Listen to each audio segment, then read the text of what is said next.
விஜயை கிழித்து தொங்கவிட்ட கஸ்தூரி என்ன விஷயம் தெரியுமா?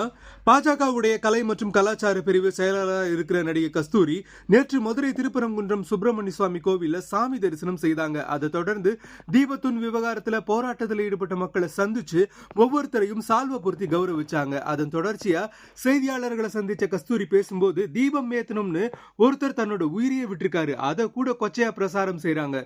தீபத்தூனை சர்வே கல்லுன்னு கனிமொழி எம்பி சொல்றாங்க. அதே மாதிரி திருமாவளவன் நான் ரொம்ப மரியாதை வச்சிருந்தேன்னு அவரையும் கடுமையா விமர்சனம் செய்திருக்காங்க கஸ்தூரி. மேலும் தாவேகா தலைவர் விஜய் பத்தி பேசும்போது நண்பர் விஜய் கிறிஸ்துமஸ் விழாவில் பங்கெடுத்திருக்காரு. கார்த்திகை தீபத்துக்கு ஒரு வாழ்த்து சொல்லியிருக்கலாம், இப்ப எம்ஜிஆர் பெயரை சொல்லி அரசியல் செய்யறாரு.